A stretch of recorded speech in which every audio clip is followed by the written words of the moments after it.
कक्षा 10 के बच्चों के लिए समीकरण का सवाल, अलग अलग टाइप का अलग अलग सवाल है, इसलिए आप लोग ज़रा सा ध्यान दें। इस समीकरण में जो है सवाल तरीका तो यही है, एक ही तरीके से हल करेंगे, लेकिन टाइप अलग अलग है।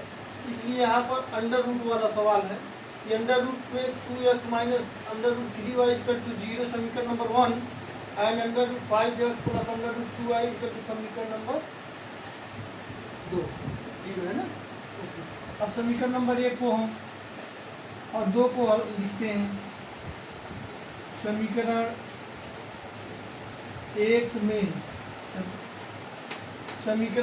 में अंडर रूट 2 से गुणा कर देते हैं, या समीकरण 1 में अंडर रूट 5 से गुणा करते हैं, और समीकरण 2 में अंडर रूट 2 से गुणा करते हैं।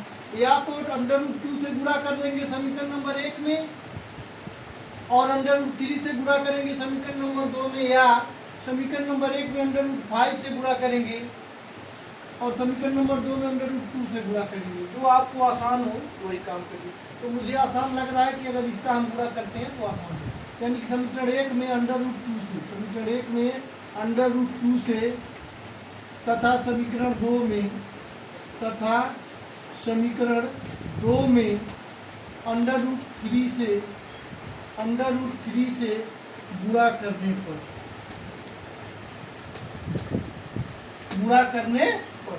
तो देखते हैं अंडर रूट 2 से गुणा करना है तो अंडर रूट 2 में अंडर रूट 2 का गुणा कर देंगे, फिर अंडर रूट 3y गुणे under root 2 is equal to 0 into under root 2। अब अंडर रूट 3 से गुणा करते हैं, under root 3 into under root 5 x plus under root 2 into under root 3, यहाँ पर 2y है, under root 3 is equal to under root 3 into 0। So देखते हैं कि 2 और 2 2 जा 4, under root 4x, under root 4x minus 2 3 6, under root 6y is equal to 0। Under root 2 में 0 का मल्टीप्लाई करेंगे 0। इसी प्रकार से 3 में 5 का गुणा कर देंगे, अंडर रूट 3 5 15x, और 2 में 3 का गुणा करेंगे under root 6y is equal to under root 3 से 0 गुणा करेंगे 0। यानी कि ये जो 4 है इसको हम 2 भी लिख सकते हैं। सो समीकरण नंबर 1 और 2 को ही हम करके देखते हैं। इसे हम जोड़ देते हैं, कोई भी चीज में बदलाव नहीं होगा, इसको हम कैंसिल कर देंगे। यहाँ पर देखते हैं कि 4x है, इसको हम 2 लिख सकते हैं, यानी कि 2x plus under root 15x is equal to 0। तो इसमें हम x को बाहर कर देते हैं, so 2 plus under root 15 is equal to 0। इसलिए जब हम x का वैल्यू निकालते हैं तो x का वैल्यू निकालेंगे 0/2 प्लस अंडर रूट 15।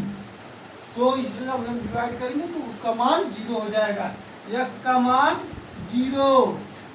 अब हम x का मान 0 समीकरण नंबर 1 में भर देंगे या 2 में। चलिए समीकरण 1 में भरते हैं। समीकरण 1 में x का मान रखने पर, x का मान रखने पर x का मान भरेंगे इसमें। चलिए अंडर रूट 2 इंटू x का मान 0 minus under root 3y equal to 0। तो अंडर रूट 2 से 0 में गुणा कर देंगे, हो गया 0 minus under root 3y equal to 0। अब हम जब y का मान निकालते हैं तो y equal to 0 minus under root 3। इसे जब हम डिवाइड कर देंगे तो इसका भी मान 0 हो जाएगा, यानी कि x का वही मान 0 और y का भी मान 0। This is the right answer of the question.